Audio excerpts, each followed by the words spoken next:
Bonjour à tous, on se donne rendez-vous pour une nouvelle interview. Aujourd'hui, j'ai le plaisir d'accueillir Denise qui est connue sous le nom de Maman Entrepreneur sur Instagram. Vous avez dû aussi la voir et la croiser sur TikTok, puisqu'on a affaire à une vraie experte de TikTok, justement. Elle va nous en dire plus sur elle. Vous l'avez compris, elle est maman, elle est entrepreneur, et je suis vraiment impressionnée par son parcours. Denise, je vais te laisser te présenter. Bienvenue à toi. Merci beaucoup Alima, merci de prendre le temps de me découvrir un petit peu. C'est un vrai plaisir de faire partie, en tout cas, du prochain salon de l'investissement. Donc merci à toi déjà. Ben, je t'en prie. Alors, si je comprends bien, aujourd'hui, toi, tu es axé spécifiquement sur le business en ligne. Je vais te laisser te présenter d'abord, si tu veux bien nous expliquer rapidement un peu quel a été ton parcours et comment tu es arrivé sur cette idée de business en ligne, comment tu t'es développé. Bien sûr. Alors moi déjà, donc, je m'appelle Denise, j'ai 31 ans, je suis maman de deux enfants, comme l'indique mon pseudo maman entrepreneur. Et du coup, je me suis lancée dans l'entrepreneuriat il y a maintenant 2 ans. Alors, suite en fait à mon expérience professionnelle en tant que salariée qui s'est pas très bien terminée, Mhm. moi j'ai été conseillère bancaire pendant près de 12 ans. Et c'est vrai que les derniers mois ont été assez compliqués, ce qui m'a valu d'enchaîner 2 burn-out sur 2020 et 2021. Et forcément, quand on est un petit peu confronté à un burn-out, à un moment donné, on a deux choix, c'est soit sombrer, soit Ouais. rebondir, sortir la tête de l'eau et trouver une solution pour s'en sortir. Et c'est vrai que je me suis dit, c'est pas compliqué. Enfin, il doit me rester au bas mot 30 ou 35 ans à travailler. Donc c'est Ouais. soit je pleure tous les jours dans mon job pendant encore 35 ans, soit je prends ma vie en main et entre guillemets, je claque tout, je change de voie complètement et je travaille pour moi.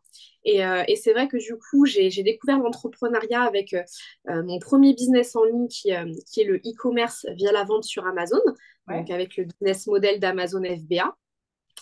Et c'est quelque chose qui m'a tout de suite plu. Et pour autant, par le passé, j'avais toujours dit que moi, je préférais être salariée avec mon petit confort, ma petite sécurité. Et Ouais. j'ai été plongée dans ce monde de l'entrepreneuriat et j'ai découvert en fait un monde parallèle, mais qui m'a plu instantanément. Et du coup, de fil en aiguille, je suis tombée amoureuse de l'entrepreneuriat. Et, euh, et du coup, j'ai développé Amazon. Et après, j'ai développé d'autres business autour liés à Amazon. Donc, mes réseaux sociaux, de l'affiliation marketing, du coaching et plus récemment, du coup, des formations en ligne aussi. Donc voilà un petit peu mon parcours. C'est super. Alors, tu vois, moi, il y a une chose que je retiens enfin, il y a beaucoup de choses, bien sûr, qui sont intéressantes dans ton parcours et et chez toi, dans ton profil. Ce que je retiens particulièrement, c'est cette passion pour l'entrepreneuriat. Alors, c'est marrant parce que, en général, la plupart des gens qui arrivent à trouver comme ça leur voie et leur chemin de vie professionnel, euh, ils passent tous par des phases de crise, de remise en question, Mm. des prises de conscience. Et c'est ton cas aussi, donc ça confirme vraiment euh, Exactement. cette idée-là. Je suis vraiment contente, en tout cas, que tu aies pu trouver ton chemin de vie. Et on le voit, alors j'ai fait un petit tour sur ton profil et j'ai vu que dernièrement, tu avais partagé une publication sur, donc justement, on va parler chiffres, puisque toi, tu viens d'un milieu qui est quand même assez axé sur les calculs et les chiffres. Euh, Exactement. Est-ce qu'aujourd'hui, tu regrettes ton choix ou le fait de pouvoir faire des chiffres d'affaires aussi intéressants et de l'avoir fait aussi rapidement, puisque tu t'es lancé il n'y a pas si longtemps que ça finalement, Mm. est-ce que ça te rassure ou c'est quelque chose qui te fait peur? Alors, non, ça me fait pas peur. Ça me fait pas peur, ça m'a juste fait prendre conscience que il y avait d'autres possibilités que de se lever tous les matins, d'emmener ses enfants à la garderie ou chez une nounou pour ensuite qu'ils prennent le bus, qu'ils aillent à l'école, échanger peut-être 7 heures de ma journée contre un salaire qui n'était pas en plus incroyable, hein, parce que il y a beaucoup de fausses idées sur le salaire des banquiers, mais c'est pas la folie, hein, on va pas se cacher. Et c'est vrai que du coup, depuis que je suis dans le monde de l'entrepreneuriat, alors euh, j'ai pu atteindre des paliers euh, que je n'avais jamais. osé imaginer par le passé en tant que salarié, c'est-à-dire peut-être générer 5 000 € en une journée, 10 000 € sur une semaine. C'était des paliers vraiment incroyables, surtout rapportés en fait au temps que ça me prend, c'est-à-dire que le temps et l'argent ne sont plus forcément corrélés. Et moi, c'est vraiment ça qui est important pour moi parce que mon objectif aussi, c'est de pouvoir avoir plus de temps avec ma famille.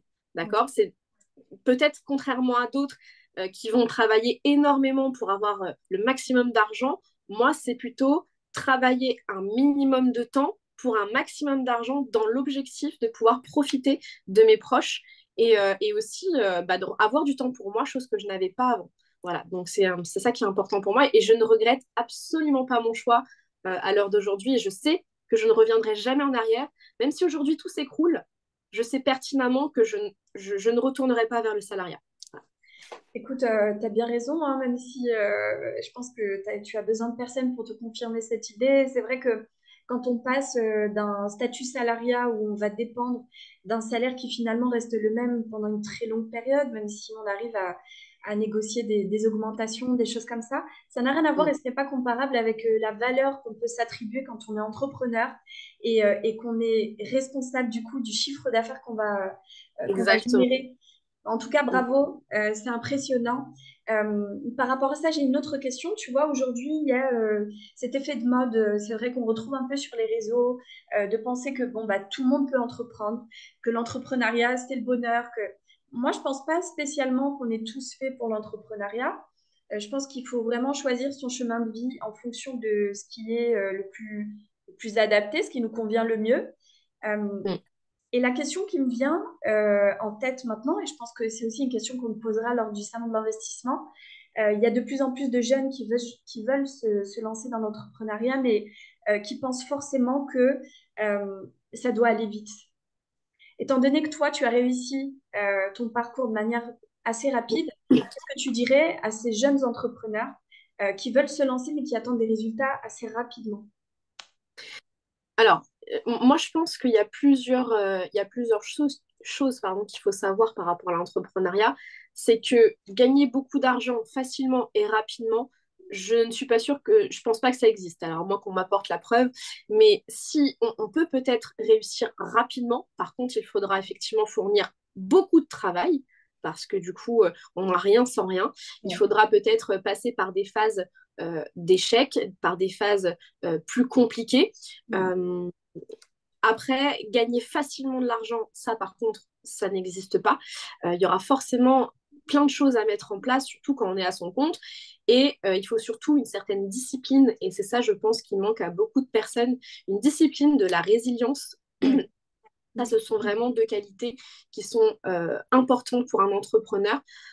Parce que quand on se lance à son compte, en tout cas, il n'y a personne qui va être derrière nous pour nous dire les tâches qu'on doit faire.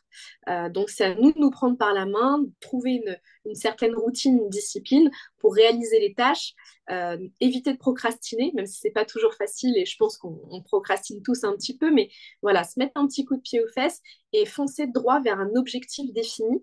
Et surtout, savoir pourquoi on le fait. C'est parce que ça va être ça qui va être le moteur euh, de sa réussite. C'est pourquoi on le fait. C'est pas avoir de l'argent, gagner 1 000 € par jour, 10 000 € par jour, avoir un patrimoine de 1 million. Oui, mais pourquoi? Pourquoi Non, faire? bien sûr. Ouais, bien Voilà, sûr. exactement. Mm. On en parlait lors de la dernière interview, mais c'était avec Guillaume Virondeau, Mm. justement.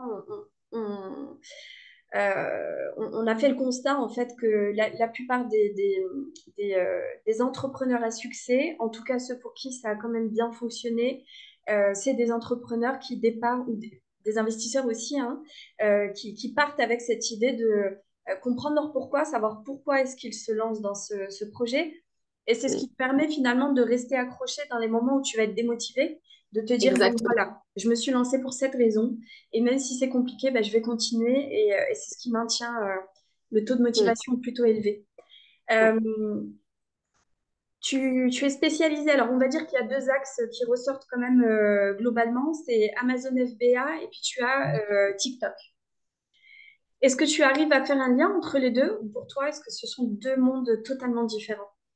Alors, en fait, vu que moi, j'ai commencé par Amazon, si tu veux, moi, j'ai toujours, ça fait 12 ans, 13 ans maintenant, que je pratique les réseaux sociaux. J'ai commencé en 2009 avec une chaîne YouTube Ouais. dans le domaine du make-up, du maquillage. À l'époque, j'étais dans l'une des premières françaises sur YouTube. C'était incroyable.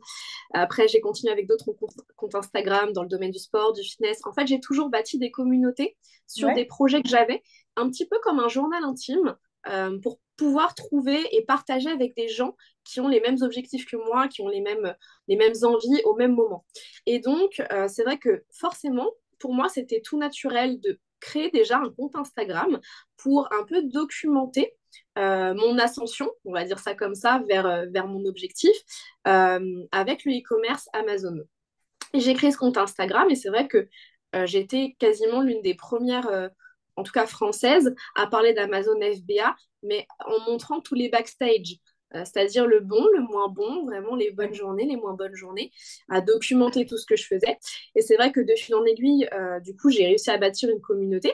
Après fin 2022, j'ai pris le virage de TikTok parce que pour moi, c'était une opportunité quand même cette plateforme qui mettait en avant, on va dire, assez facilement, avec un algorithme très spécifique.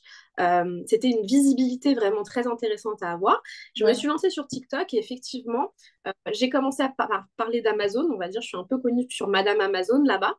Et du coup, bah, ça a pris la sauce, a pris très rapidement. J'arrive à générer des millions de vues chaque mois. Et du coup aussi des centaines d'euros parce que maintenant les vues peuvent être monétisées. Et c'est ce Ouais. que j'essaye aussi d'apprendre aux personnes qui veulent créer en tout cas de l'argent en partant de zéro, sans budget et sans connaissance. J'ai créé une formation justement pour apprendre aux autres justement à faire la même chose, à générer de l'argent grâce à TikTok, qui peut être un premier business pour se constituer un capital pour un plus gros business à côté, Ouais. se constituer un apport pour de l'investissement immobilier, se constituer un capital pour débuter justement un e-commerce sur Amazon, par exemple. Et c'est vrai qu'il y a des gens qui n'ont pas le capital de départ. Et ben avec TikTok, ça peut être possible de créer son capital de départ parce qu'il y a besoin de zéro pour se lancer et faire de l'argent sur TikTok. Voilà. Est-ce que tu es d'accord justement par rapport à tout ce que tu dis maintenant?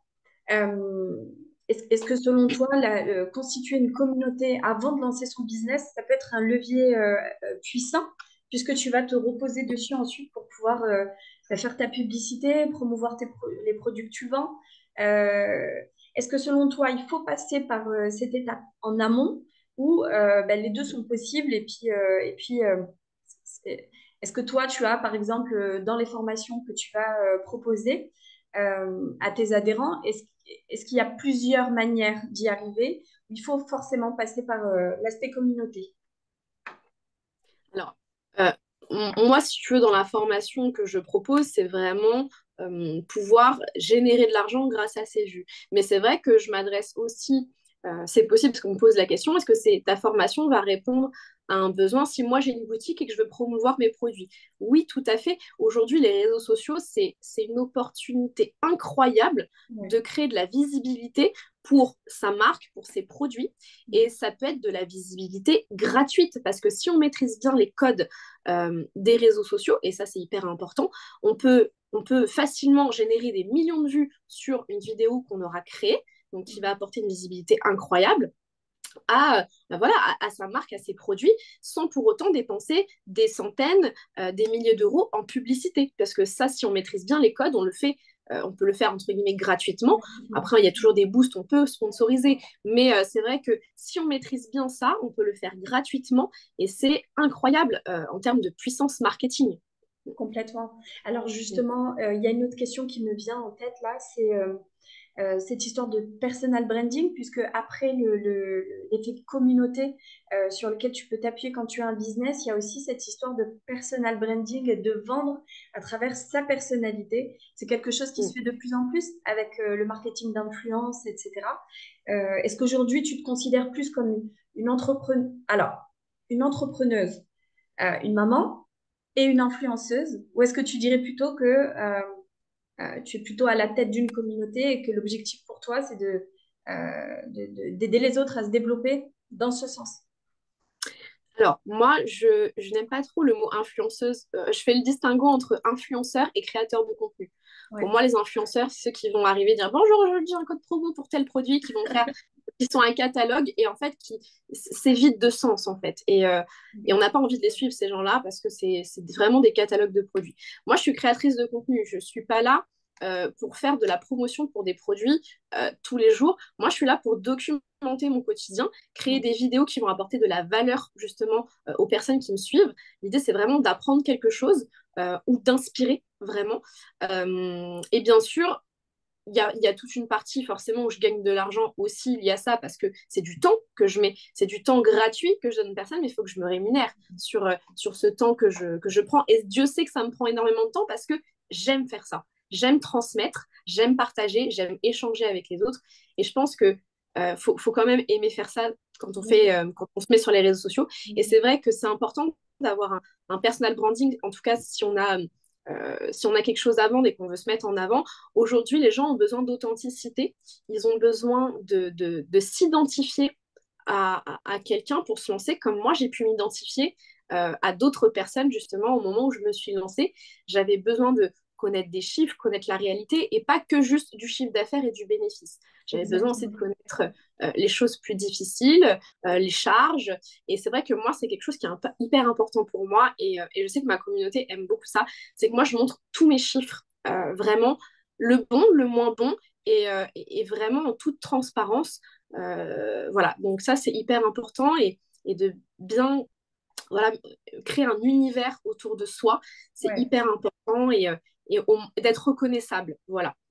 Exactement, je suis d'accord avec toi, je confirme. Et il y a vraiment cette idée de transmettre un message qui va être valorisant et qui est vraiment là pour aider les autres à comprendre, à se développer, à grandir. Donc, ouais, il y a plus d'inspiration que d'influence dans ce que tu proposes. Euh, alors, tu as parlé d'investissement, justement, investissement de temps. En tant que maman, il y a une question que je suis obligée de te poser et je pense que ça va intéresser beaucoup d'autres mamans entrepreneurs et peut-être beaucoup d'hommes aussi.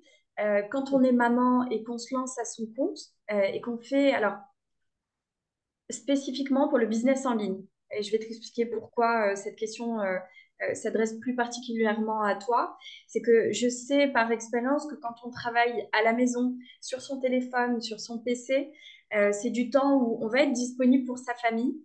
Et ça, c'est du luxe, hein. Honnêtement, c'est aussi pour ça que qu'on se lance, tu vois, à notre compte, c'est pour pouvoir donner du temps à notre famille. Mais quand est-ce que tu fais est-ce que tu arrives à établir une limite entre le temps de travail, le temps personnel? Ou pour toi, est-ce que ça se combine et ton objectif, c'est plutôt d'harmoniser un peu les deux? Alors, il y a un petit peu des deux. Il y a un petit peu des deux. Déjà, je voudrais dire à tous les parents, alors je vais m'adresser aux mamans parce que moi je suis maman, mais il y a aussi des papas. Bien sûr. Mais c'est pas parce qu'on a des enfants et des petits-enfants en plus qui demandent beaucoup de temps qu'on ne Ouais, peut pas se lancer dans l'entrepreneuriat, se mettre à son compte, faire la bascule salariat-entrepreneuriat. Moi, je l'ai fait et au moment où je l'ai fait, mes enfants avaient 1 an et demi et 3 ans. Donc, en plus, moi, j'ai des enfants rapprochés. Et c'est vrai que j'ai cumulé entrepreneuriat et salariat pendant quasiment une petite année, ouais, tout en étant maman de jeunes enfants, en ayant voilà, la vie aussi de couple et compagnie. C'est très dur d'arriver à tout gérer, mais je pense que quand on sait où on va et pourquoi on le fait, et on sait que on accepte que sur un court temps, entre guillemets, ça va être dur, mais qu'après, ça va être plus simple. ouais. Moi, je travaillais tous les soirs sur ma création de business de 21h à 1h du matin, une fois que les enfants étaient couchés, après ma journée de boulot. Ça me faisait de très grosses journées, Ouais. mais je l'ai fait et aujourd'hui, je ne regrette pas puisque aujourd'hui, mes journées, bah, je peux emmener mes enfants à l'école, donc mes journées commencent vers 8h30, alors qu'avant, j'ai déposé au bus ou chez une nourrice. Voilà, 8h30. Après, je les récupère à l'école, mes journées s'arrêtent à 16h puisque je vais les récupérer à l'école. Mhm. Avant, ils allaient pareil chez une nourrice. Je les récupérais chez une nourrice après l'école, enfin pour D'accord. ma fille qui est à l'école. Alors, là où c'est un peu plus difficile, c'est que, où il faut encore que je travaille, effectivement, je pense et ça, je me le dis, mais il faut vraiment que je fasse ça, couper les notifications de 16h, Oui. de 16h30. à Répondre tout le 20 temps. heures, voilà, jusqu'à temps qu'il soit couché. Quitte après à reprendre un petit peu, mais c'est vrai que quand on a son téléphone et que notamment avec les réseaux sociaux, parce que les réseaux sociaux, c'est facile d'ouvrir l'appli et compagnie, Ouais. c'est pas toujours facile de couper, mais j'essaye du mieux que je peux. En tout cas, par exemple, le week-end, vous verrez très rarement des posts ou des stories le week-end. Je pourrais les préparer, je pourrais Les les programmer. programmer, mais j'aime bien en tout cas publier du contenu. Je programme très peu parce que j'aime bien que ça soit spontané Oui, je et comprends. ça fait partie de mon ADN. Et c'est vrai que je poste très peu le week-end parce que le week-end, c'est full famille, 100% famille. On est chez les papis, mamies, on profite. Et je suis très peu sur mon téléphone le week-end. La semaine, il faut encore que j'y travaille le soir.